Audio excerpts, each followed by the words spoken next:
On today's episode, Josh and I are back to talk about week one NBA overreactions. That should be a lot of fun. The Ben Simmons situation, after a couple weeks realizing Josh and I haven't talked about it, fun to really realize that now. We'll get you updated on that and our thoughts. And I can't believe I'm saying this. Super excited. Trivia's back, baby. Next.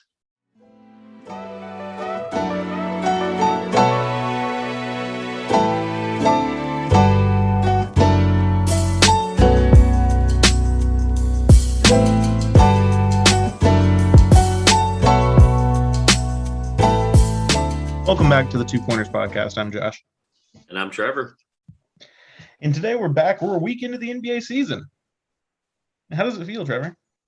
It's like Brett made the comment last week, Christmas in October, but yeah, it really does feel like that. I'm overly joyed to put on a Nets Wizards game at 7:00 on a Monday and watch a 25-point blowout in the second quarter. It's been exciting. I wouldn't have it any other way. What else would I watch at Monday at 7:00, right? Other than Monday Night Football, I guess. But maybe an overtime thriller between the Hornets and the Celtics, but I mean, it's just maybe. I guess we'll probably talk about that here. We've got 6 overreactions, and the Hornets are probably going to get brought up, being that they're. I guess now that we can spoil this, no spoilers because this is obviously coming out 2 days after the game, but they're 3-1, so they'll get brought up today at some point. But overreactions, man. Christmas in October, where it's 75 and sunny because we live in North Carolina, and just a little bothered by that. It's October 25th. Yeah. 26th when this podcast comes, or 27th when the podcast comes out. I don't know what day it comes out. 7th, hopefully. Whatever day it'll come out. So yeah, we're what we thought we'd do this week. We're gonna roll into overreacting to the first 3 or 4 games of the NBA season, depending on what team it is. Some teams have only played 2, weirdly. Like I think the Timberwolves have only played 2 games. And then we're going to talk about this weird Simmons situation because we didn't cover anything after him showing back up in Philly. We're like, things are doing better. That changed drastically. Things are not going better. They are going substantially worse than not being there at all, which is amazing that it could have actually gotten worse. And then we'll roll into trivia where Trevor will be answering questions as this past year's trivia champion, which I still haven't gotten that trophy you promised me, by the way. So still waiting on that. It's in the mail. It's in the mail. It's in the mail. Yeah, I'm sure it is. I get to decide who goes first. I wanted to go last before our trivia showdown next summer. I guess it's a long ways off. To be in the best place to win again. So Trevor will go first today. But like we said, we'll roll into overreactions. And I think it's best for me to start. That's fine. That's what I think I do. Just rip the Band-Aid off now. Let's go ahead and get it over with. I know exactly what's coming. Had this game tonight gone a little bit different, I probably would have been in a bit of a different perspective, but I'm probably still on that high. Overreaction number 1, the Charlotte Hornets are contenders.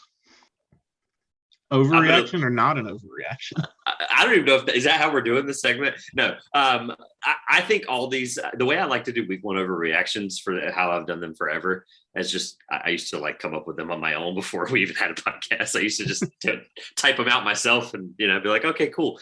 What can I overreact to in 1 week? Like, there's no reason not to just be like, we're not going to debate them unless something comes up, because at the end of the day, it's week 1. You can overreact and say that because I think it's right now. It's probably true. I really would agree with it. Look, I've been super, super nice and friendly to the Hornets. Obviously, we've only been doing this podcast since they've drafted a franchise superstar, but I mean, I've only watched a game and a half. I wasn't able to watch much of the Celtics game because Bally Sports, shout out to Bally Sports, not working, but on my end at least. But regardless, Miles Bridges has been, like I mentioned, the most improved player, dark horse. And I'm going to say that I was happy to say I'm right through week 1, but no, he's been unreal. And really this team I can't figure out what I like the most. Problem is I can't figure out what I like the least either. So I think that Boston win's going to hurt a little bit, but it's just, they're clicking, and I think they're clicking early, and I think that's going to matter, right? Obviously, this is pre any major injury, pre any major setback, pre anything, right? This is 3-4 games in a row here, and they don't look like they're missing a beat yet. And that's fine because you want to start out with this kind of confidence. So far, I don't have really any major feedback on them. I'm happy for you. I'm excited. They're really good. And LaMelo is an MVP dark horse. So we'll see about that. I don't know about that. But well, the reason I came to this overreaction, I'm obviously overzealous about the Hornets all the time. I wasn't going to say this after beating Indiana or beating Cleveland, which you both have to do on come from behind victories. But they walked into Brooklyn and really kind of handed it to Kevin Durant and James Harden. The Charlotte Hornets looked like by far the better team against a Brooklyn Nets team that had everyone sans Kyrie Irving and Blake Griffin.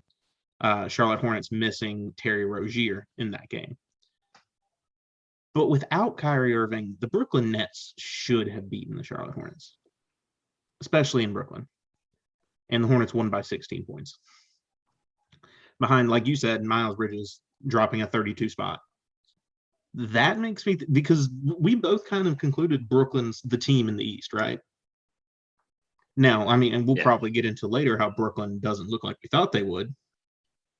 But the Hornets look a lot better. And I got to say, like with you, Miles Bridges, I knew he got a lot better on offense. He got way better shooting the ball last year. I didn't know he could be this good. Like, this is a different, like, Miles Bridges, if we were naming an all-star team through 4 games, Miles Bridges would be on the all-star team based on what he's done so far. Now, of course, it's 4 games. So not naming an all-star team through 4 games, but Bridges looks like the number 2 guy in Charlotte to LaMelo Ball, which is great considering they're off the court best friends, and that really bodes well for team chemistry moving forward. So I'm actually going to couple that because I love that you brought up team chemistry. Coming into the season, that was my favorite thing. Was this team like cares about each other? They like each other. They're fun. That's going to happen with young guys probably in the NBA, especially this fraternized type NBA we have now. They're the perfect example of how that can be a great thing. And the Miles Bridges point, like, who cares who stepped up? I was like, it could be Miles, it could be PJ. My point being is that somebody had to that wasn't named Gordon Hayward. And, you know, because he's like, you know, money wise, you're going to think like, okay, he's supposed to be your second best player. But regardless, you needed that third person to kind of, they don't have to be a third star. Don't call it that, right? But you needed this team to be fun, be fast, and be above average on defense. And through 3 or 4 games, that's completely warranted. Like you mentioned, like you making an all-star team this early. We're going to get to this. We're going to get to my point in a moment. In week 1 overreactions, nothing's off the table. Like you can make an all-star game week 1 because really there's some guy, Chris Duarte's rookie of the year at this moment. I'll just give him the 30-second shout out he deserves. Through week 1, he's rookie of the year. At the end of the year, we might be like, oh my gosh, what happened to this guy? You never know. But that's why week 1, it's my favorite week of the NBA season. Nothing's off limits.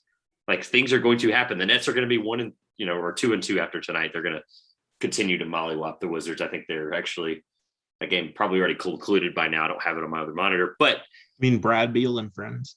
Yeah, Brad. Look, and the Wizards. They've been fun too. That's probably the only time they'll get talked about today. But nonetheless, this week has been wild for the few teams that have played more than 2 games. It's been an exciting week, and I'm not going to rule anything out at this point. So, yeah, that's where I am with the Hornets. It's too early for me to make any major comment as not a fan because I've only watched 1.5 games. I'll just be honest. I'm looking forward to watching more and watching hopefully some in person later in the season. So, well, I'm excited. The hopes I had the Hornets would be a playoff team, I feel very good about the odds of the Hornets being a playoff team based on what I've seen so far. Of course, the injury bug can bother that as we go along, but props to the Hornets and how they played, and props to James Borrego, who, if the Hornets keep up play like this, he will run away with Coach of the Year on a landslide. But or at least be in the top 3 in the finalists. I think he'll run away with it. If the Hornets I have to remember nothing's off this level, if they keep it at this level, which is way beyond what you and I probably thought, then Coach Borrego will win Coach of the Year. I mean, my favorite thing too, like on top of everything we've already talked about, is I was really bullish on the fact that they were my favorite league pass team last year, and it wasn't even close. That's I think LaMelo and everyone else. I think but, like, ESPN ranked them as the 5th most exciting team to watch in the NBA. that's fine. Top prior to 5. season, Like, which I'm fine with that. No, that's incredible for the Charlotte Hornets. Yeah. We talked about like they were ranked 5th by ESPN as most watchable team. So yeah. The proud North Carolina in me is happy. For my first overreaction, because for the listeners, format wise, we probably should have mentioned this, but we both have 3 apiece. And the reason we have 3 apiece is because 2, you might brush through these. Like the Hornets, I thought we'd honestly spend 15 minutes on them. We did not. So where I'm at with it is, Josh, I want to give you a choice. Oh no. Would you rather talk about a team you played against tonight that unfortunately was able to take the Hornets down, or would you rather talk about another contender in the East first? Go ahead and go with the Celtics since I already know what it is. I can react. Cool. Jaylen Brown's the best player on the Celtics. No reaction. I agree. No, I'm just kidding. I think Tatum's better. I think that Brown is a lot closer than people think. This is why I love week 1 overreactions, because guess what? This statement's going to sound ridiculous in 4 years when Tatum's like the next guy on the NBA, top whatever list. And he's like a 4-time all NBA player and a 5-time all-star and an MVP. Like I'm going to look ridiculous. My point being though, yes, I completely agree with you that through week 1 right now, Jaylen Brown is a lot closer. And right now I think he's the best player on the Celtics. I'll actually use a couple of statistics. Tatum did have 41 tonight. Yep, and Brown had like almost 50 the other night against. Brown also had 30 to go with Tatum's. Right. So. Did they beat the Raptors? I don't know. They played the Raptors, I'm sorry. They beat the Hornets and they beat one other team. They beat the Rockets last. The Rockets, that's who it was. Sorry, they lost the first 2 and won the next 2. Had the wrong R team. So Tatum through, and this is why I love doing this on Mondays. There's games on Mondays, unfortunately. So I did these through the game that did not conclude tonight. Unfortunately, right? So I did these this morning, so they were as accurate as they could be. But Tatum through 3 games in this point would have 23 points per game, 8.5 rebounds, which, by the way, that number stuck out to me a lot more than it should have, Josh. Jason Tatum is like the 2nd leading rebounder on the Boston Celtics, like we were both worried about coming into the season, as somebody was going to have to do it. Regardless of the points, here's what scares me. Is the 26.7% from 3. Unless Jason Tatum had like an unreal 80% 3-point night tonight, that's alarming. He shot 26% tonight. Yeah. So not bad. On like what? 2 of 4, 6 of 12. 6 of 12. Okay. So he's getting better. You can see that efficiency number. He had an incredible game tonight. There's nothing to dash right. on tonight. Nonetheless, I'll get to why it's less about dragging Jason Tatum, because here's where it comes to fruition for him. Is these numbers are alarming up front. Obviously, it's only 3 games, like 39% from the field, 26 from 3. You're going to have a game like tonight where he's going to turn it around. Here's the credit where it's deserved for people who have guarded him. Shout out to another rookie, Scotty Barnes. When Scotty Barnes was defending Jason Tatum, I mentioned the Raptors. That was kind of where I was accidentally getting ahead of myself. Scotty Barnes held Jason Tatum to 27% from the field, for what it's worth. And then the Knicks are above average team, another team that took the Celtics down. The Knicks aren't the best defensive team so far through 3 or 4 games, but they are looking just like they were last year in the regular season, playing fun, slow basketball. There's a couple things that just jump off the page I don't like, but highest, fouls per game so far in his career, highest turnovers, little things like that. He's going to work out. He's a star. It's the flip side. It's the Jaylen Brown side that really, really brought my attention up. Jaylen Brown right now defensively is in the top 30% of the league in defensive rating. Now that's going to only get better. That included 2A players, and I could not take them out of that statistic. There was no way for the graphic to break it down. Tatum right now is a negative 3.7 plus minus. Brown is a plus 9.5. So when Brown's on the floor, he's almost 10 points, or in this case, I guess 13 points more efficient. 27 points per game, 44% from the field, 38%, from 3. And the other thing that really just stuck out to me, Sunday, they played the Rockets. That's the other reason I brought the other R team up. They played the Rockets, and Brown was out nursing a little bit of an ankle. No big deal. Obviously, hopefully it's not anything crazy because he's had some injury risk in the past. And Jalen Green proceeds to score 30 points when the guy that was probably going to be guarding him was out. That to me, just when you see your best defensive guard not on the floor and you see that impact, that's an eye-opening defensive hole that the Celtics can't afford to lose. He just improved. And that's the thing about him that I'm just loving. And he's continued to improve better and better every year. And this year it's defensively. Yeah, I've always been a guy that was very much on the I like Jaylen Brown as much as I like Jason Tatum, if not more, train.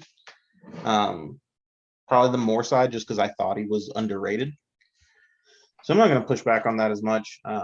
Tatum is probably better than I rate him constantly. I just think that people see Tatum as like a top 10 player in the NBA. I don't know if he's quite top 10. Don't make me name a top 10 list. I'm not. I won't do that. Yeah, don't make me name a top 10 because that just probably wouldn't go well. But I don't think he's quite that top 10. But yeah, I mean, I've just always thought it's Tatum and Brown. Or bust in Boston, and worked out tonight. So, what's funny about the Jaylen Brown thing, I actually love because the draft's always been my favorite thing about the NBA ever since I was, 5. And you look back at the 2016 draft, and I'm not going to go through a redraft scenario because I don't want this episode to be 5 hours, but I do want to at least address the fact that he was a shock at 3. Semi-shock, right? We thought like, okay, there's some guys that should have went before him. Looking back on it, I'd take him number 1 overall in this draft. I don't think it's even a question.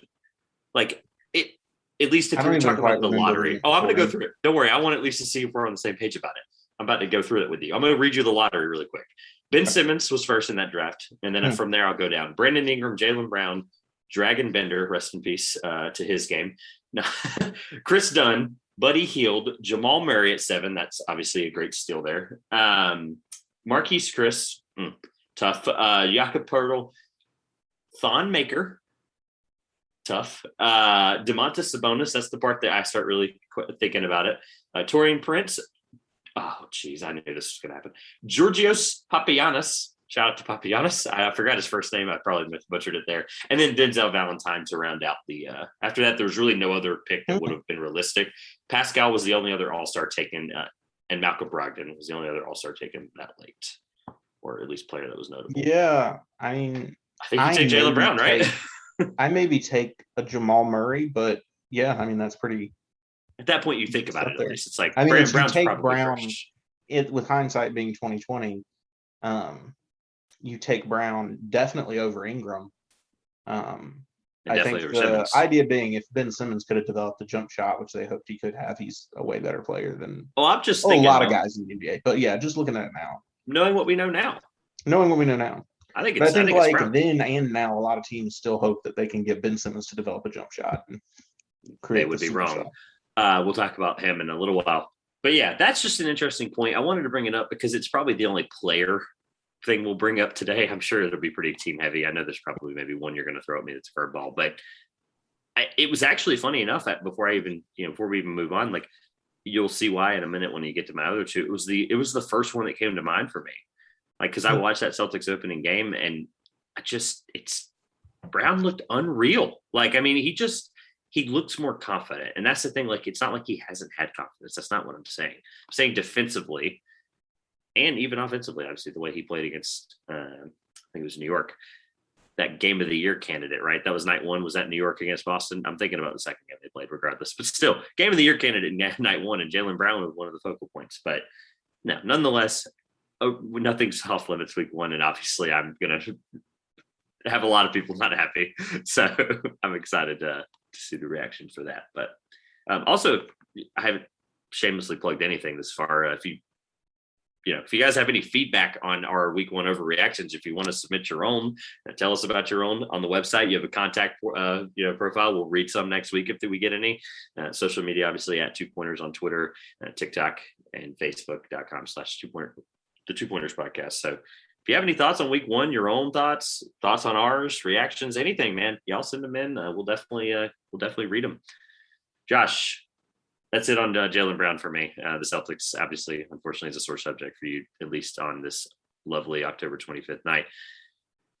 Number 2 for you. I'll take 3-1 after 4 games. Oh, yeah. Especially with one of the wins being in Brooklyn, I'll take that. We got Orlando coming up on Wednesday. I feel fine. I'm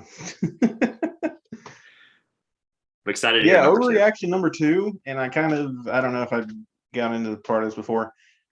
The Brooklyn Nets are not who we think they are. See, I'm glad you brought that up because I'm glad I didn't. I almost did. I was like, all right, who's the weird one in the East? And I was like, it's staring me in the eyes down there like it's a 10 spot going into tonight. Yeah, man. See, my thing with Brooklyn, it's not just that they're struggling. Like we've seen super teams struggle in the past. I remember the first game for that Miami Big Three, which is still probably one of the best Big Threes we've ever seen. I would say better than a lot of the super teams that are together today. They lost their opening night game to the Celtics, so we expect to see some of these teams lose. But the issue is the Nets have only scored 104 points per game through their first four. It's incorporating tonight against the Wizards, and they've been giving up 109. They don't look good in this 2-2 record. Like they don't look like a good basketball team. Kevin Durant and James Harden are not playing up to potential. There's a lot of people that are saying the reason is with the NBA is changing their rules. James Harden's not getting those foul calls anymore. He's not the offensive player he was because he relies on getting those foul calls that don't exist in the game anymore. So I actually went and looked at the score for tonight because I was like, well, you say all that, and then they beat the Wizards by like 100. The final score of that game was 90-104. And yeah, I was watching by 14. They were at one point up by 32. My point being, I was watching almost that entire game until we got on here. My point is the Wizards looked worse than the Nets looked better, if that makes sense. The Nets were killing them in the first and second quarter. And for that game to finish, and I don't think that's a defensive performance that you're writing home to mom and dad about. Like 104, obviously they probably, that hindsight there, they probably benched, everyone except for, 5 guys that were able to play other than KD and Harden. Regardless, the point I want to bring up, I think they need Kyrie Irving. Like, I think I almost vomited in my mouth when I said that. I really did.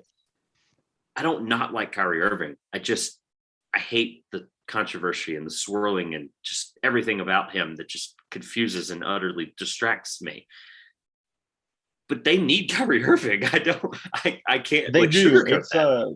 something that's kind of shocked me out of the gate. I was like, this Nets team without Kyrie is a monster that can't be stopped. Because last year in the playoffs, without Kyrie and with Harden playing terribly, they were a monster who was barely stopped by the Milwaukee Bucks. Well, now they're without Kyrie. James Harden's playing terribly. He was 5 for 17 tonight, 1 for 8 from 3. It was Patty Mills who played the second fiddle to Kevin Durant to help Brooklyn get the win.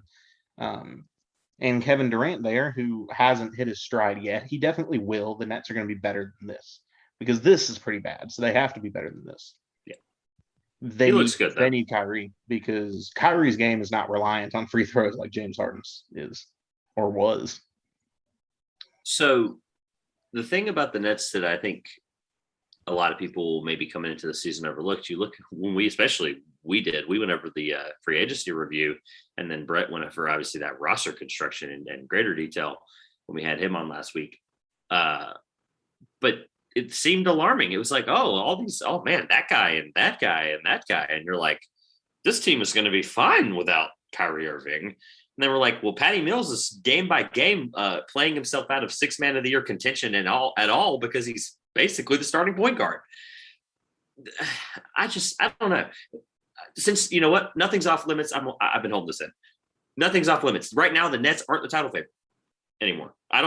Right this week, through week 1 in 7 days, the Nets are not the title favorite for me. No, they're not. Will they be? Of course. I'll say who is Milwaukee. They still look great. Yeah, despite being, I think, 3-1 now because they beat Indiana tonight. But yeah, I mean, just right now, the East is just weird. Like, it's just really, really weird. And you know what? If you have do you have any other thoughts on the Nets before I just transition smoothly to my second point? Because it has to do with the East. They're definitely gonna get better, but I really think that the change of this rule set could drastically hamstring James Harden's game. And it's going to come down to one of two things. Either he makes an adjustment or he starts finding a way to draw foul calls. But right now, he's not drawing any foul calls. He's not going to score like James Harden scores. So I'll save my thoughts on that. My second point. Poor Western Conference is not going to get any love unless you have them at your third spot. The poor Western Conference. The East is just that much better this year. It's unreal. I've got the West coming on the third. Okay, good. Thank you. right now the contender in the East is the Chicago Bulls. That's my reaction over through week one. The Chicago Bulls right now are the favorites in the Eastern Conference. Thoughts? I was just checking their score. It looks like they're going to go 4-0, picking up a narrow win over Toronto. Yep. They officially just did 111, 111. Yeah, there it is. Yeah, the Bulls look really good. I don't think they look quite, Milwaukee, Miami, Atlanta good so far. But the Bulls look very good. It looks like those acquisitions. DeMar DeRozan is still playing like the DeMar DeRozan we know. He probably will for at least this year, next year, I'd guess, before he starts to slow down a little bit. Zach LaVine, I've said it before on this podcast, and I'll say it again. He's just as good as your Devin Booker and your Donovan Mitchell. You can win a title with Zach LaVine as your star. I really think they can. The question is going to come on whether the supporting staff is there long term. Hey, I mean, I can't call it an overreaction because I said the Hornets are a contender. So, yeah, exactly. The Bulls are a contender. That's what I'm saying. Like the week one, nothing's off limits. I'm going to defend them, and here, no pun intended, I'm going to defend them. Defensively is why they're 4-0. They're a top 5 defensive team right now, and going into the season, we were lucky to think they might be 15th. Here's why: 94 points through, and I did these stats. Remember Monday morning, so just keep that in mind. Obviously, tonight they gave up 108, but their average would still fall under 100. They gave up 94 points per game through the first 3 games against the Pistons. Now 97.5. Thank you for doing that math quickly. Pistons, Pelicans, they played the Pistons twice, once to open their season on the road and once at home at the United Center. But they're third in the NBA before tonight in points per game. Now, granted, that's 3 games, but they're a top 3 points allowed per game team. Alex Caruso is averaging 3 steals per game. Thought that was interesting. It's just a weird TJ McConnell type stat. And they're 4th in the NBA in net rating, which I think is a really, really big stat for title contenders. You'll look at the last couple of years of title contenders, and every one of them in the last 15 years has been in somewhere near the top 5. Some of them have finished outside the top 5 in net rating, but net rating matters. Offensively, I'm not worried. I'm just hesitant. I need to see more out of Patrick Williams, and I just need to see a little bit more out of Vucevic. Granted, you haven't even needed a 30-point per game, night from Zach LaVine, but he's given you that. And then DeRozan's just been a nice way to just keep that offense efficient outside of the fact that they're fast. He's their guy when they need to slow it down. Hey, man, 15 feet, they're top 5 in the NBA in mid-range scoring. Who would have thought? So, yeah, their offense isn't just like blowing me away, and I'm okay with that because in preseason, like, obviously you don't overreact to preseason, but in preseason they were running, gunning, flying. I was like, what is happening? What are they going to do defensively? Shock with Lonzo Ball at point guard. It shouldn't. Which, by the way, if I can find the video, I'm going to go quote tweet it tonight on Twitter or tomorrow morning, or when this episode goes live at some point. That block he had in the 4th quarter of the 3rd game they had, like, it was just stupid. Like, give him the defensive player of the year award if we're overreacting. That block, can I give him the award now? No, it was crazy. He actually, honestly, might be an all first team defensive player. There's really nothing detailed. I don't know about that one. I love it. I know it's overreaction Monday. We want to pump brakes there a little bit. He might be. You never know. If they play like this defensively and he continues to play up to his defensive potential, maybe. But nonetheless, nothing for me outside of the fact that the Bulls just look good. It's an overreaction, obviously. And when you look at these standings in terms of record, they're the team I looked at, and I went, let's overreact a little. So I will say because I said with the Bulls, I'm gonna need to be a see it to believe it guy. They're doing well. They're doing how I hoped they would so far. But like you said, looking at the schedule, I'm going to need to see it against a team that didn't pick in the lottery last year. Yep. That's part of the reason the one part where I was zealous. Justification where I said I feel confident in the Hornets pick. The Hornets did just as well and really gave it to the Brooklyn Nets. So far, like you said, with the Bulls, 2 games against the Pistons, 1 against the Pelicans, 1 against the Raptors. So 3 of those games against teams that were picking in the top 4, and the Pelicans, who I think had the 10th pick before trading it away. So yeah. the same Pelicans that are 0-4 as of tonight. Yeah. We can talk about them in probably 2 weeks when we introduce a new segment that's on our website if you guys want to see what it is. So 2 things on the Bulls before we move on. One, the last time they started 4-0, they won the 98 championship. Oh, really? Is MJ on the team this time too? Do what? That is MJ on the team this time too? Well, funny you say MJ. Zach LaVine tonight passed Michael Jordan for 4th all time in 3-point makes for the Chicago Bulls. Zach's been there since like 2015, which is like the craziest thing to think that. Yeah, he definitely belongs in that conversation with Mitchell Booker. I was not high on that until about 14 months ago. I think he's the best scorer of the 3. Of the 3, I would the best take pure Booker. Scorer of the 3. I think there's some. Yeah, there are other traits that Booker and Mitchell have, but I think LaVine. If you're taking definitely the best dunker of the 3, if you want to throw that in there. Yeah, Spider looks crazy though. No, I would say overall scorer. Yeah, I'll give you that. LaVine anywhere last year, you literally could. It did not matter who you put on him. Nonetheless, it was just a fun 2 stats that I wanted to at least bring up last time that they were undefeated through 4 games. It's just, By the way, won the title, Bulls fans. No overreaction. Sorry, hey, first time the Hornets had ever been 3-0. Let's go. Oh, hey, I was very short franchise history. Very short. I was hoping we got on here tonight and we were debating which team was going to win the title out of the 2 of them. But shout out to Evan and Dan and their Bulls. That's going to be. It's gonna be a fun. I wouldn't be surprised if that matchup is in prime time like they did last year because it's ball against ball. Which just creates some fireworks. The battle of the balls that you coined last year. Yeah. We're using that title every time they play. Yep, battle of the balls, man. Number 3 for you. Let's do it. Overreaction Monday. I left this one for last because I know it's going to draw strong reaction from you. The Los Angeles Lakers have already fallen apart. I'm so glad it's only week 1. Because if this was week 4 or further, I would have completely and utterly agree with you. However, they haven't beaten anybody of any contention, and it makes me nauseous. They were saved by a historic night from Carmelo Anthony. Absolutely. Last night, which is not what you want to see. And my reasoning for why they've already fallen apart has to do what I said basically was the thing with the Lakers. It was going to have to be whether or not these guys could fit together as a team. Opening night against the Warriors, LeBron James took 23 shots. Anthony Davis took 26 shots, 34 and 33 points respectively. Russell Westbrook, the player that we said should have the ball in his hands for the most part, took 13 shots and had 4 assists.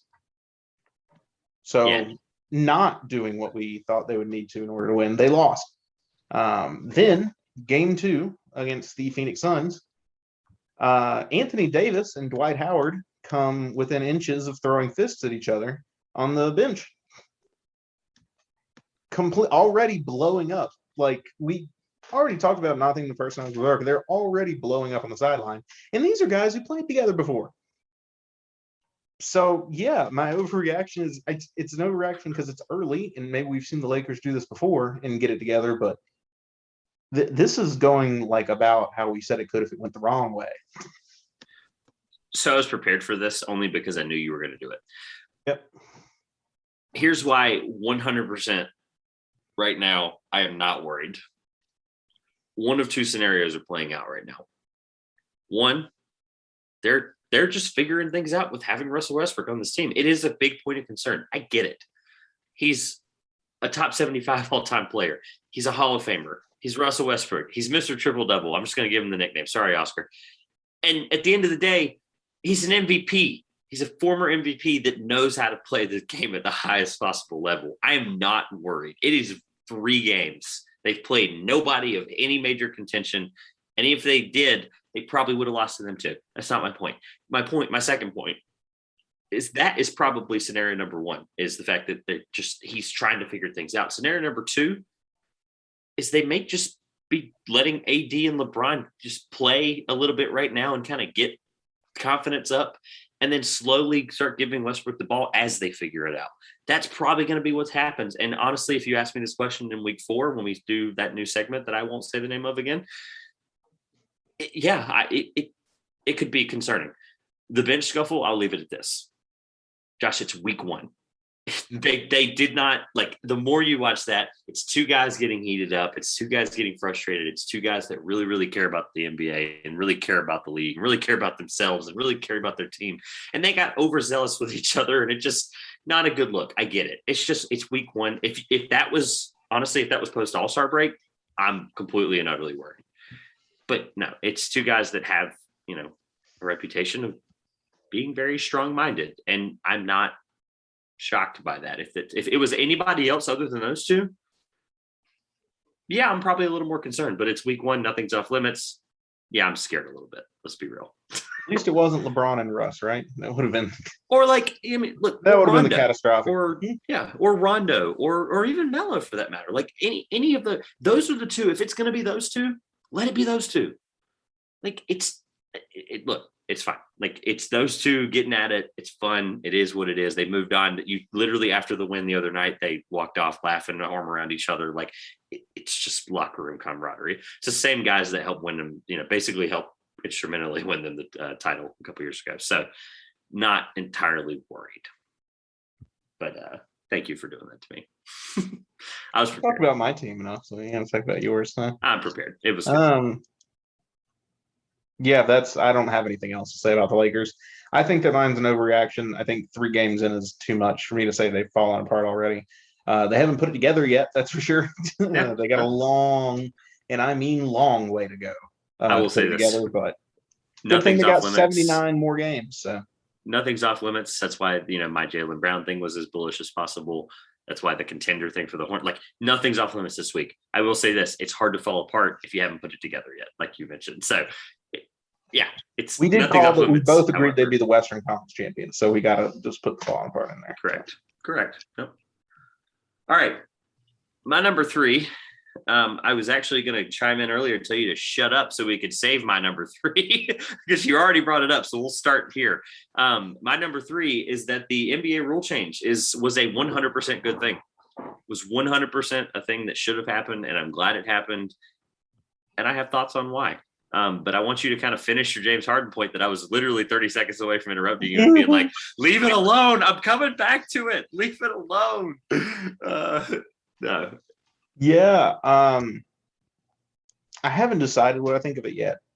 I do, like, my fears that it was going to really disrupt the game or cause like some major controversies have been quelled because there hasn't really been much seen other than basically the whole conversation has revolved around James Harden and his inability to kind of get the scoring done without the ability to get to the line like he has in the past. I think it remains to be seen how things will go. I think long term, you're right that I think it's a better move. I think playing a bit more physical basketball is good for the game. I think games not devolving to a free throw shooting contest at the end is obviously ultimately good for the game. You don't want to watch 2 teams shoot free throws to win the game. You want to see it actually played out on the open court.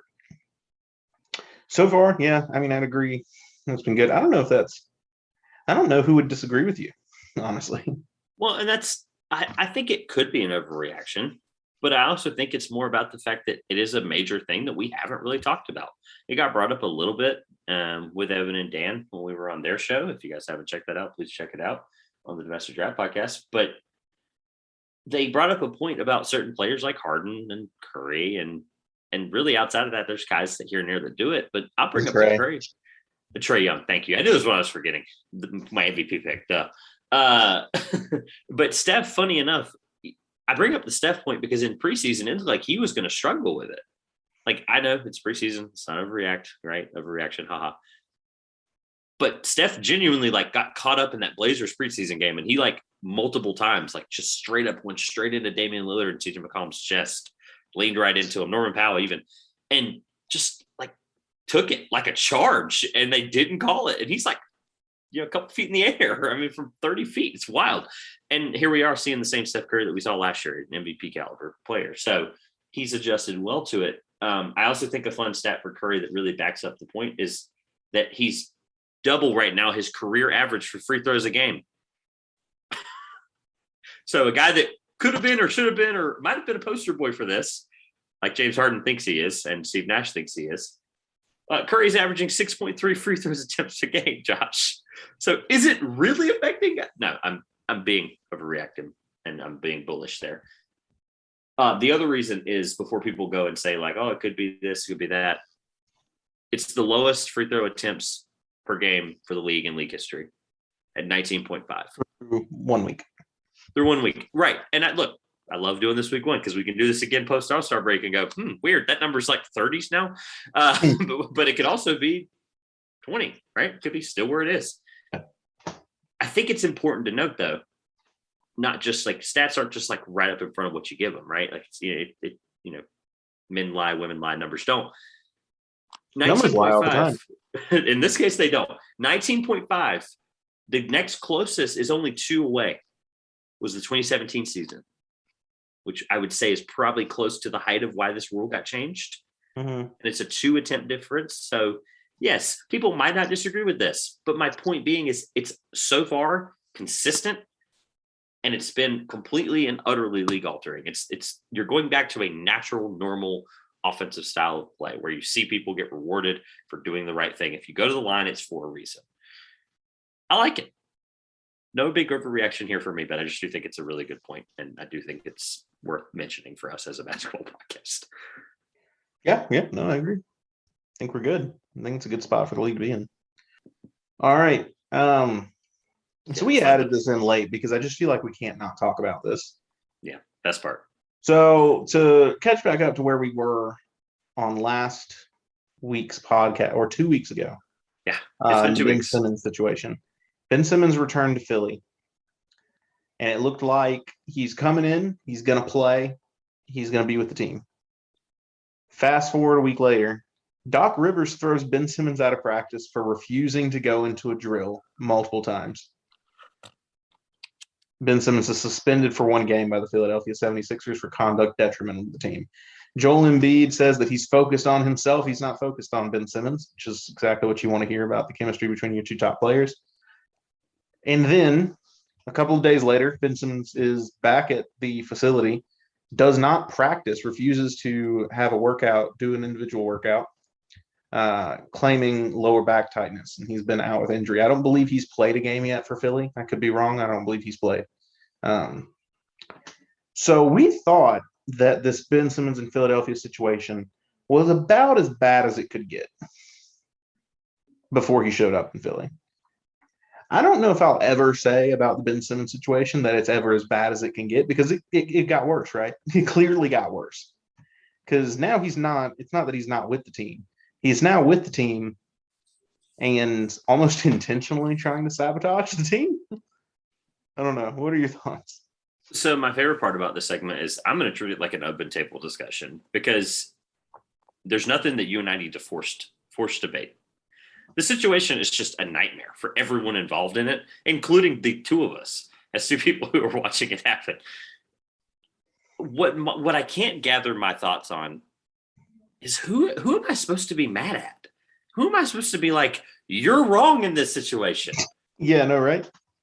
So when you asked me 2 weeks ago, do you draft Ben Simmons in fantasy, or what were your thoughts and this and that? And I was like, no, he doesn't play, or, no, you don't draft him.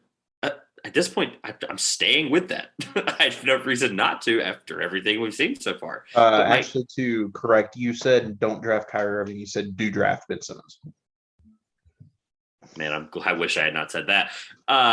Thank you for correcting me on that, because I should not have done that. But regardless, hey, you make mistakes. It's podcast world. I still don't think he plays, and I think that was where I ultimately got confused on my thought process. But nonetheless, it is what it is, fantasy or not, basketball. We're not a fantasy basketball podcast. So far, he's not going to play. And these 1-game things, these excuses, these whatever you want to call them, because you're going to hear the mental health argument. I get it. I just don't know if I believe it. I'm just going to be a little harder on him than I am for others, as somebody who was, less than 12 months ago thinking he was a, defensive player of the year. I will push back quite a bit. I don't. And I don't know if it was a mental health thing because I know you're talking about that Ben Simmons was claiming. I wouldn't blame him with that when your team, your organization, and your entire fan base turns on you in one moment. but that is going to be damaging to your mental health. Yeah, I believe he's not mentally prepared to play. He hasn't been at the facility. He hasn't been in training camp. He might not be physically either. He might not be physically prepared to play. Yeah. I'm going to continue to go back to being the Ben Simmons defender. I think that Philly or the media, I don't know what it is doing a great job at painting Ben Simmons as the bad guy in all of this. And I'm not saying that his actions have been mature in how he's handled the situation. But frankly, he was treated terribly. And he's very vocal. He wants to leave. The organization turned their back on him completely. Everyone saw it. They very publicly did it. And he said, I don't want to play for you anymore. But now they're kind of forcing him to play there because no one will take him for the price they're offering because they turned their back on him and treated him like a terrible player. I don't think I've seen a team treat a player this badly. And I'm going to continue to point it out because they turned their back on their player, whether it was his fault or not.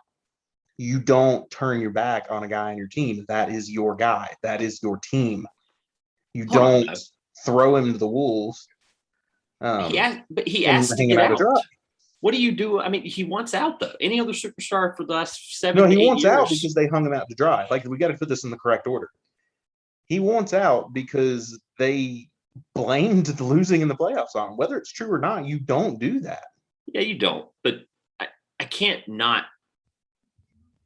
Where did this all start? It's the poor play in the playoffs. Yeah. At the end of the day, his job is to be a basketball player on the court and play at a rate that he's clearly overpaid for. My point being, I'm not defending the Sixers. That's not my point. I'm defending the fact that Ben is ultimately the person that caused this. And I think his mature actions are brought to light. However, both sides are at fault. Both sides are wrong. Like I said, I made the joke, like, who do we point the finger at? I think it's the Office situation where they're pointing at everyone, right? I'm not even an Office fan, and I'm bringing the Office quotes in here. Look at me. But no, it's the Michael Scott, like, holding two little finger guns at Dwight and the other guy. Like, it's this confusing. And Daryl Morey, by the way, like, is completely at fault for some of this too. I'm glad you brought up the Daryl Morey part of it, because the asking price, like I mentioned 2 weeks ago, they're not taking 3 cents for $1, 3/4 for $1. It's not the Daryl Morey thing to do. And so far, guess what? He's trying to take $5 for $1. I get it. That's the Daryl. Be clear about what he's doing. I'm bringing him back down expectation wise to a normal GM level. Although, yes, he is at this $5 for $1 level trade, but he's not going to. He's going to bare minimum take what Ben Simmons might be worth. And at this point, I don't know what that is. That's the part that I'm bringing up, because the Daryl Morey thing, like, he won't do it. And the fact that he was willing to upfront, because GM jobs, no matter what you could be Dork Elvis or you could be Phil Jackson. It doesn't matter who you are GM wise. You could lose your job tomorrow if you make the wrong move. The problem with the Daryl Morey thing is he was upfront and clear, and part of the media relations part of the 76ers you mentioned is up front. He was like, this is going to be a long process. This could take 4 years to get this taken care of. And you don't want that to be up front. Like, you don't want that to be the first thing that gets brought up in the morning in Philadelphia, right? Like, that's not, if you're a Philly fan right now, like, you're probably more confused than we are. Because you're, at least if depending on your fandom level. They're not confused. This is their fault too. I'm going to keep throwing it out. The Philly fans started like, you may want to put the blame on Simmons. And yes, he played badly. Some of it. Yes, he played badly. And clearly he wasn't the guy they thought he was. But if you're going to blame everything on him, which the Sixers not winning the championship last year was not all Ben Simmons' fault. No, absolutely not. Yeah. If you're going to blame it all on him, when you blame it all on a guy, you don't move forward with that guy. Right. You have to, once you do that, you have to move them. And that's something the Sixers haven't done. And when the organization kind of jumped on with what the fans that were blaming it all on Simmons, they it was just a clearly moving him out the door. And yeah, it's the Philly fans' fault. We know that they're the most unforgiving fans in all of professional sports in Philadelphia. He's been disowned by the Sixers fans. They're not confused. They want to get rid of him. They probably wish Morey would lower the price as much as we do. So, just hypothetically, at this point, what the heck is more likely? Is it more likely he plays 10 games between now and the All-Star break, or that he's on another team by the end of the trade deadline? I have no idea what's going to happen next. I feel like the most likely. That's why I asked that question. That's why I asked that question, because it's a great thought. Like, where are we? I Like, think where it's are we more as likely an he NBA? somehow stays with them but doesn't play at all, and we get more of these situations.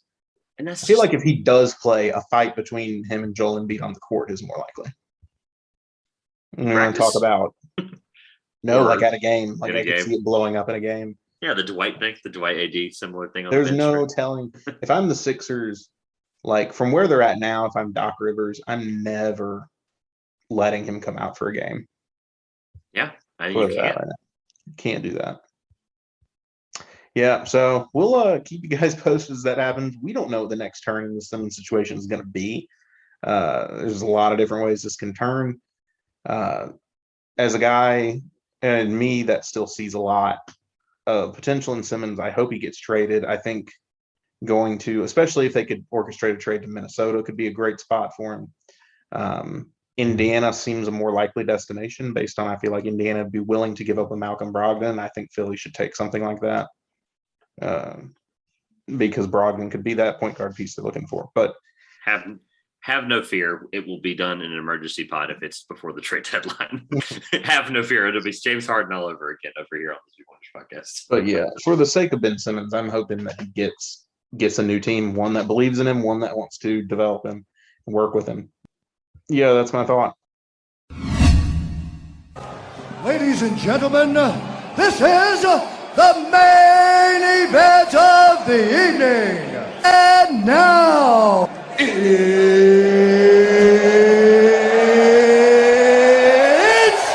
time! Trivia is here. I'm going to throw some kind of cool music. Yeah, I'm going to probably throw in Bruce Buffer too. Dude, I didn't even think about that. I'm excited, man. I'm not excited to be going first. I like making up questions more than I like to take part in them because of the imminent fear of getting completely just looking like a fool. But Josh, I am excited to try to take you said pre-recording, possibly 3-point lead to open the season, which is unreal to think. Yeah, so to give everyone a preview, or if you're just newly joining the podcast to start the new season, Trevor and I play a game of trivia throughout the entire NBA season until through the end of the NBA Finals every week. We alternate who's going to answer questions. We're going to establish a bit more of a rule set this year because it was kind of just kind of as we went along. Random. Completely random and as we went along last year. But the way it'll work, we'll alternate asking questions. Each week you've got to, or the way it'll go, Trevor will have to offer the same amount of points to me that I offered him the week before so that we keep the scoring even as we move forward. And at the end of the season, we'll bring on a guest who will create a list of questions that Trevor and I will answer simultaneously based on where the scoring is to kind of finish and get this non-existent trophy that Trevor told me he was going to send me in the mail. But that's kind of how we're working it out. As the defending champion, I decided that Trevor's going to get to go first to start the year. And so we're all talking about the NBA 75 list, 75th anniversary of the NBA. NBA released their 76 best players because they tied on voting. So great job on that. Didn't get an even 75. So they released their 76 best players. It was an interesting list. I haven't heard too much controversy about the list. I think after we get through the trivia question, we're going to talk about some snubs. I made Trevor hold off because I just didn't want to talk about some certain players that may have been on or not on the list before this question because it could have something to do with it. On this list of the top 76 players, I noticed there's a lot of different colleges and universities that players went to, a lot of weird ones in there. What I thought, though, I noticed is there are two teams who tied, two college teams, I'm very much a college basketball guy, that tied for the most players from their school on the top 75 list. Two teams placed 4 players from their university on that list. So the way you have an opportunity to get 3 points. One question, do you have to name who those two colleges are that got 4 players on the list each? Then you only get one chance at it. If you name a wrong school, you missed it. So you got to name the two, can't name any other schools. No chance to get this one wrong. Then, regardless of whether you get it right, I'll tell you who the schools are. And then you have a chance to name the 4 players from their school on the list. And I'll give you like 6 guesses for each of those 4. And if you name the 4 from one school, you'll get a point. Does this make sense to you? You tracking? Mm-hmm. I'm thinking because I actually think I know one of them, and I'll tell you a funny backstory on why. Am I ready? Am I good to go? Like get the timer right. Yeah, just to make it clear to start, you don't get the option of getting one of these schools wrong and still getting a point. So you got to get these 2 schools right out of the gate. That's fine. I'm going to tell you one of them with confidence because I'm pretty sure this is correct. Backstory on this. I was watching College Game Day on Saturday for college football.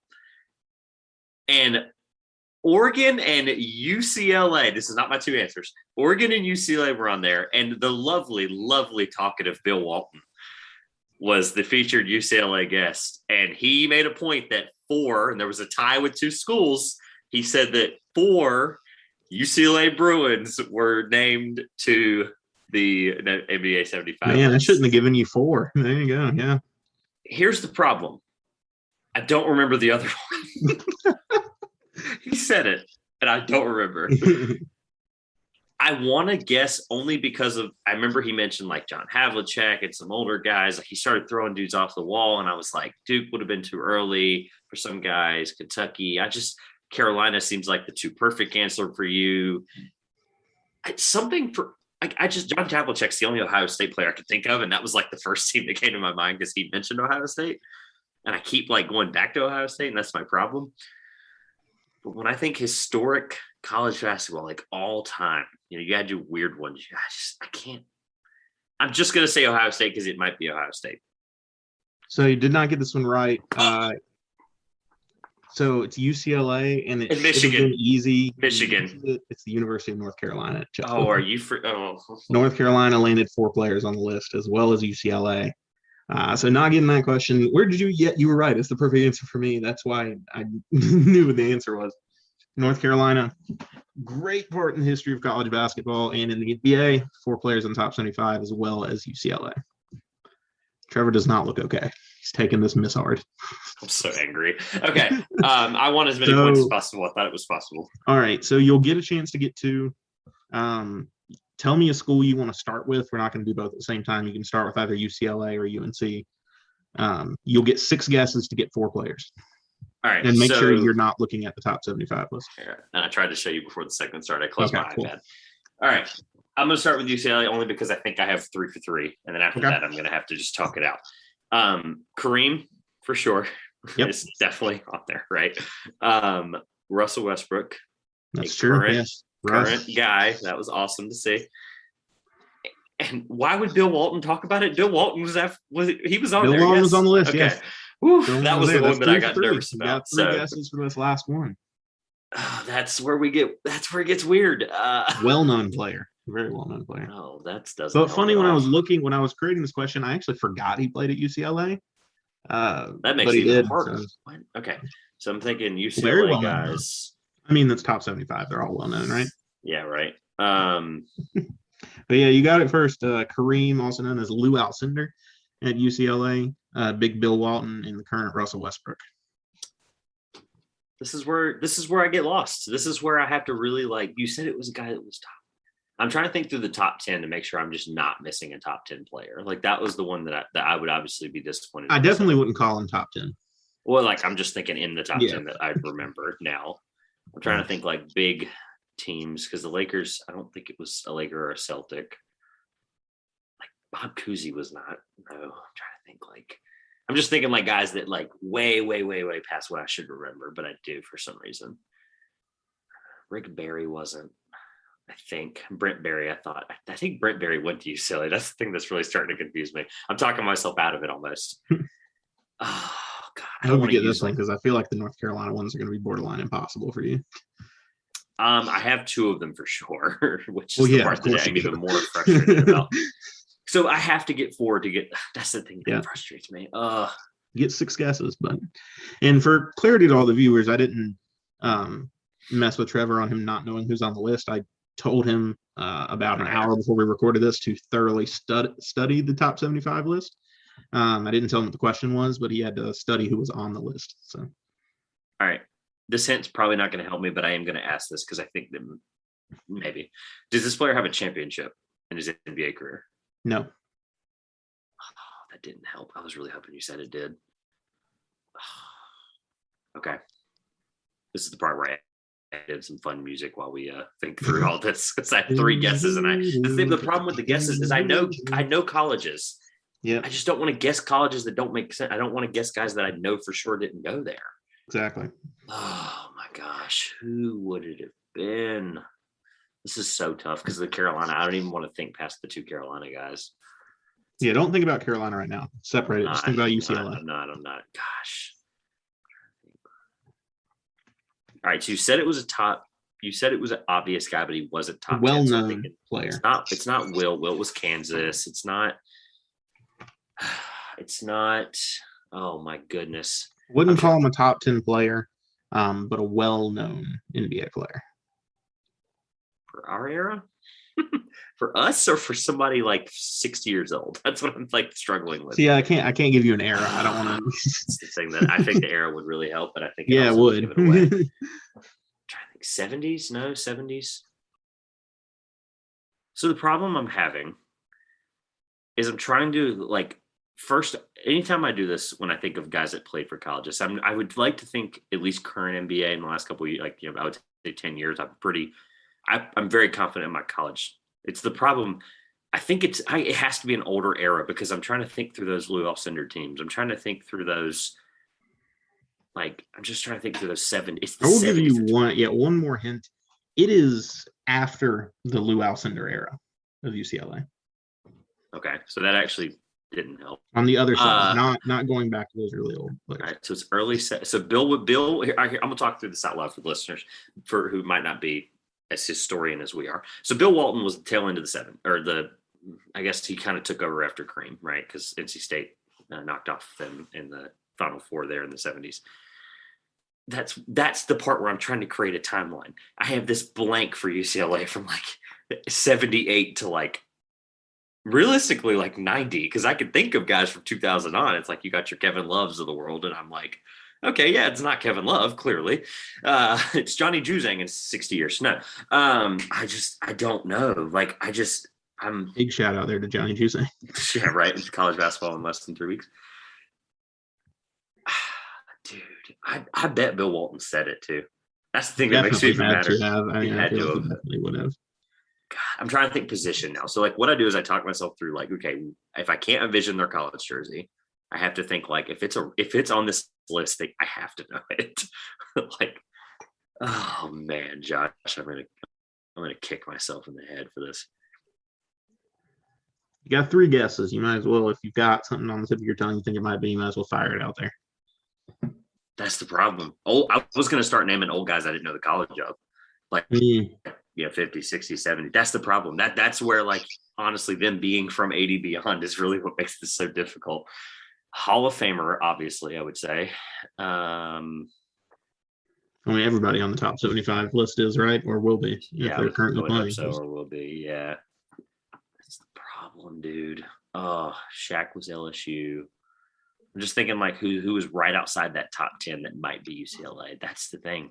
When I think UCLA on the top 25, those first 3 were clearly the first 3 that came to my mind. Like it's obvious. It's Westbrook, it's Walton, and Kareem, but like after that, like it's guys that weren't Hall of Fame worthy. It's the part that I'm really struggling with. Because I feel like at the end it's going to be you just forgot the guy played for UCLA, because that was what I had when I was doing the research. But I don't even know if the conference would help me. I really don't. Like all right. I can't even give you guesses. That's the problem. Like I can't even I can't come to a conclusion of like, Sean Kemp. It's like, okay, Sean Kemp is another one. I don't know. I'm just throwing out a guy that is probably not even on the 75 list. I don't think he's on the 75 list. If he is, I missed it. All right. So that's 1 miss. 2 more guesses. I had a light bulb and then it went away. I hate these because I'm like, I really think it's close. That's the problem. I'm trying to think like super teams. You said he didn't win a title though, so like he did not. It's really hard. It's like, okay, I'm trying to think. Okay, Patrick Ewing and Alonzo Mourning are out. They played for Georgetown. I'm trying to like eliminate schools. It's like, okay, Alonzo played for Georgetown. Yeah. Oh yeah. the dogs, like the big man era there. Gosh, Josh, this is so bad. I hate myself for this because I'm probably going to be like, oh my gosh. I'm trying to think. Warriors. I'm looking at you to see if you react to the. See, it's not Clay though, because Clay thought he should have been, and he was UCLA. That would have been a good curveball. Yeah. See, while we're thinking about it, I'm just going to wait. No, he didn't. No, he didn't. No, he didn't. Washington State. Sorry. Yeah, okay. Washington State. I didn't think he played at UCLA. They would have been a lot better if he had. Shout out to Clay with that number 77 jersey. The Warriors got him as a joke. But that was great. I think it would be really awesome and really petty if he changes his number to 77. I think it would be hilarious. Be realistic. Clay's probably like in that 77, 78, 79 range of guys like all time. We'll get just outside, but yeah. I don't think he should have been in the list, but I think he is like that just outside. I think I'm have to forfeit unless you're really generous with a hint that's pretty broad. Like one more like Eastern Western Conference, like it just like a 15. Eastern Conference. That's all I'm giving you. Get 2 guesses. Oh, okay. I didn't think you'd actually give it to me. It better not be a Celtic. It better not be a Celtic from like the 90s, and I'm gonna like kick myself in the head. Do do do do do do do.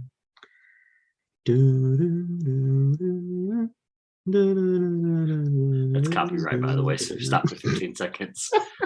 I'm probably cutting that out. So shout out to Alex Trebek.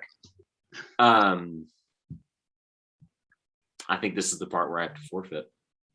No more guesses. You don't want to throw names out there just for the heck of it. No, because Pistons, I'm thinking like the Pistons 2004 team.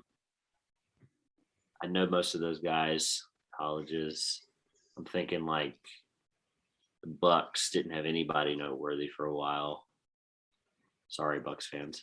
God, the Cavs. Like I'm like legitimately going through like the Knicks. I'm going through all these teams and I'm like, did I remember them play on that team and would I connect it to UCLA? That's the problem I'm having is the connection to UCLA. I can think of so many guys from that era and it's just like not even funny, but I think this is a forfeit. I really do. I hate to forfeit this because I think Carolina, I'm probably going to go for 3 today, which is the thing that frustrates me. Over 3 today. I love the 75 list and I read it a lot and I'm going to forget this guy. Oh man. All right. I'm forfeiting. That's it. Forfeiting the UCLA. The player you forgot. Can you drum him up? Can you like tell me some things about him? Yeah, it's a guy that we talked about a lot this summer on a particular podcast. I think a lot of. It's Reggie freaking Miller. It's Reggie Miller. No! Pacers fans are screaming at you because Reggie Miller from UCLA, obviously one of the top 75 players in NBA history. And I forgot, I had thought he played at USC, but I think it was because his older sister played at USC, and that what I watched that show live when they cut to him and told him live. I was watching live. I was watching as Shaq and Ernie and Kitty and Charles were like, Reggie, how does it feel to be a top 75 player? And Reggie's like crying. UCLA's Reggie Miller. See, because all you see, I don't want to like pick straws because all you said was we talked about him a lot this summer and that clicked because the Malice of the Palace. I'm not. I knew it would. I can't give myself credit for that. God darn it! All right, I gotta hope that my North Carolina. Let's throw a Hail Mary on the North Carolina one. 4 players from the University of North Carolina. Go ahead and hit the. So the thing is, why is this harder though?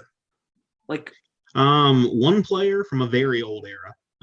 Oh, geez. 1 is a guy that's kind of from the same era as the first 2, I think. Let me double check that, but is just not thought about that much. These are all-time greats, though. Yeah, and the 2 are obviously you're gonna get those. But yeah, Michael Jordan and James Worthy. There you go. Just go ahead and knock that out of the way. Jordan and Worthy. The conundrum I have after that is, there's a lot of guys like Antoine Jameson. Okay, never mind. So. Both of the guys are older era players. I'm going to Google a name. Oh, I can't do that. God. I'm going to Google a name. I was going to Google a name I thought it might be just to make sure I'm thinking about the right name. But I just, if you're close to the right name, like I can tell that's who you're talking about, I'll give you credit. But so we got Jordan and Worthy on the list, played together, won that 82 title, both National Player of the Years in college, and shocker, Michael Jordan was the top 75 players of all time. Yeah, right. Gosh, is there even like an obvious hint for one of these two dudes? You couldn't. And you're a fan. One of them has had other family members play in North Carolina. There's your big hint. What? Gosh. The last name Cunningham keeps coming to my mind, but he's like the current guy there now. But that has nothing to do with an old NBA player, I'm sure. Oh, man. Sam Perkins comes to mind, but he wasn't that good. He was good, but he wasn't that good. He wasn't 75 greatest player all time good. Sorry, Sam Perkins. Oh, where did Spencer Haywood go to college?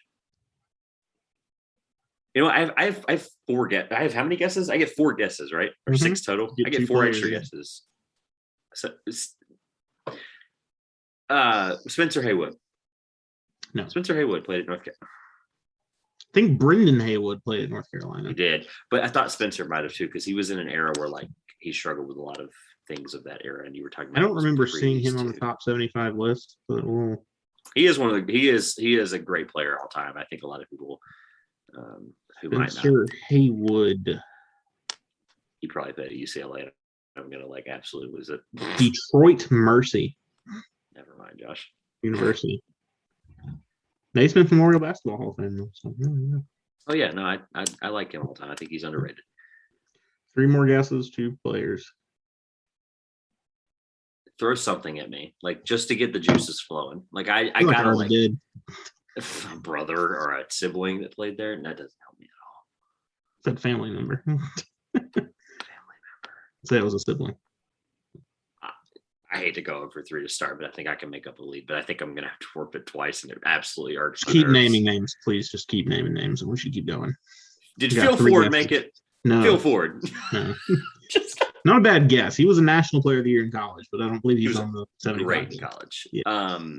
The issue is the NBA. Long considered the greatest, if not still, long considered the greatest college player in UNC history before Hansbrough had the greatest college career in UNC. I think he was considered that for a while, for sure. Mm-hmm. Were either of them teammates of the 2 guys already named? Let me look that up. I doubt it, but I'm at You least mean like in college? Yeah. They did not play with Jordan or Worthy in college. And they were pre them.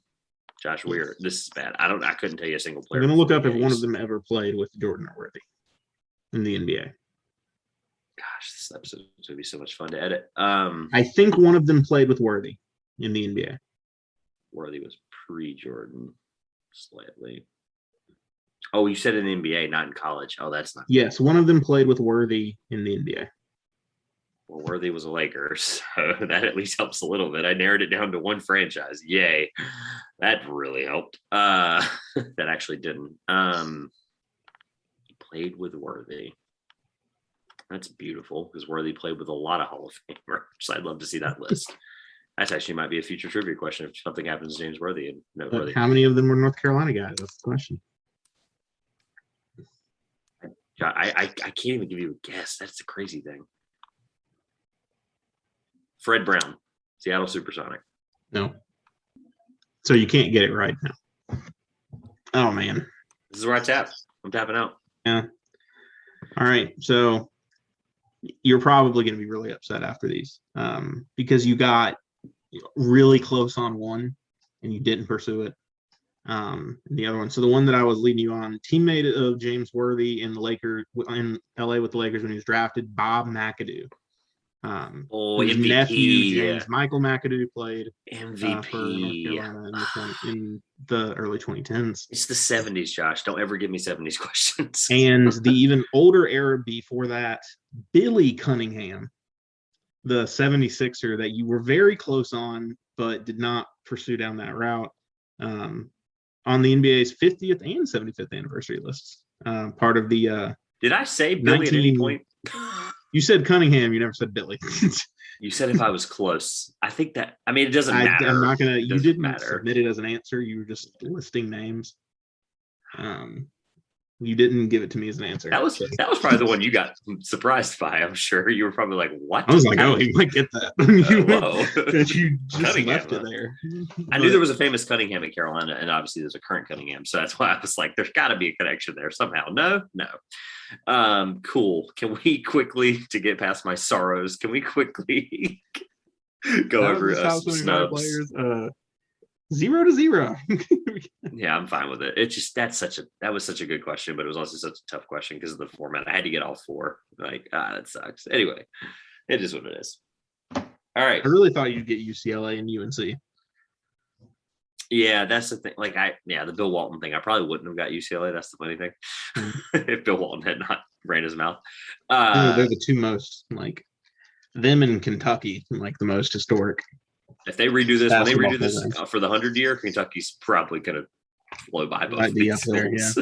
Yeah. All right. So quickly, because we are, obviously running short on time. Any snubs that stuck out to you that Vince Carter are fully bullet? That's the one we were going to agree on. Yeah. I had Vince Carter. Yeah. That's why I didn't want to talk about it before, because he's a North Carolina guy that missed the list. But I remembered that. But what the heck, right? Yeah. Vince is the one that I knew we would talk about. How is VC not on the list? It's a great question. I guess lack of title and lack of the fact that he was only at his peak for like 4 years, but he was remembered for the fact that he's been around and he's a guy that should have deservingly been on that list for every other reason that I'm not going to go through because it just sucks. It's not acceptable that Vince Carter. The question I have, I'm not giving any rationalization to that.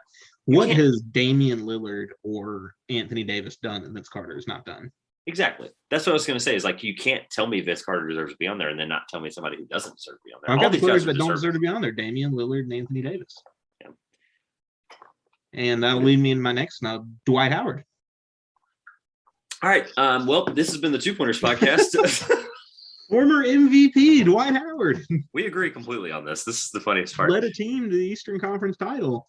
Like, if we're putting the standard out here, I mean, was the actually only real competition LeBron ever had when he was with the Cavaliers in the Eastern Conference, other than that Celtics super team that had that whole trio on the 75 list. I'm going to throw out a couple that I don't know if they're actually on there or not. Shame on me. I'm going to pull the list up back really fast. I will agree with you. So, like, I jokingly said that, but I think those are probably, I think it's less about the fact that we agree, and it's more about the fact that those are pretty much the only two I think that are like, what the hex, and everybody else is, you could more argue. So Vince than Dwight, but Vince is the definite. Yeah, but those I've heard people throw around Tracy McGrady. I understand why McGrady's not on the list. I understand why your McGrady's or your Yao Ming is not on the list. Just like the career really not sustaining that level for as long as they did. I don't think Vince Carter reaches into that not sustaining a level conversation. Vince was a transcendent talent that it just doesn't make any sense why he's not on there. All right. So also a longer career than basically every other player in the history of the NBA. I'm trying to think of guys that I would take off. Nate Thurmond, Bill Sharman at this point. I mean, no disrespect to Bill Sharman, but I'm sure there's someone else on there that could have been on there. Patrick Ewing. Did every major center from that era? I think they did. Yeah, it looks like every major center did. Earl Monroe. Yeah. There's Hakeem on there. Yeah. Josh, he's a top 12 NBA player all time. Yeah. Oh man, look, it's a great list. I just think this list is going to get more interesting when we readdress this in 25 years. Whether it's a podcast or not, for the 100 list. I'm looking forward to the 100 list because you add more guys, but then you probably subtract some too, right? It's like, when do you start shaving off? Yeah.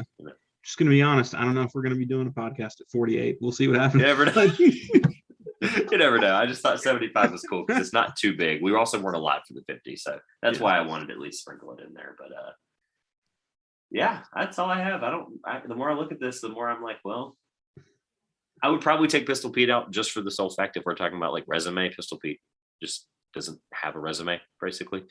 But if we're including college and things like that, he's definitely a Hall of Famer. But Pistol Pete's probably the one, no disrespect, but it's just, yeah. I don't know. Let me check his NBA numbers, but yeah, I think a lot of Pete's reputation from college He was very Damian Lillard-esque in his career. He never really did anything. He won a couple playoff series. He never made the finals. He does have his number retired with 3 different teams. Well, yeah, he was a journeyman for well, not a journeyman, I wouldn't say. He was a career 24 point per game average. That's pretty darn high. Yeah, he was very Calvin Johnson-y, if that makes sense for the NFL comparison. Played like no 3-point line, 24 points per game. That's pretty good. No, I give him that. If we're including college, obviously he's definitely he's a Hall of Famer, but greatest scorer in college history. But it's just I can't give you a reason he's an NBA top 75 player. I'd leave Pete Myers. That's it. We can close it out. That's all I have. All right. I think this has been a fun and definitely a controversial 2-pointers podcast. 0-0 going into next week. I can't wait to grab 3 points and take a 3-0 lead. Now, this has been the 2-pointers podcast. I'm Josh. And I'm Trevor. And we will see you next week.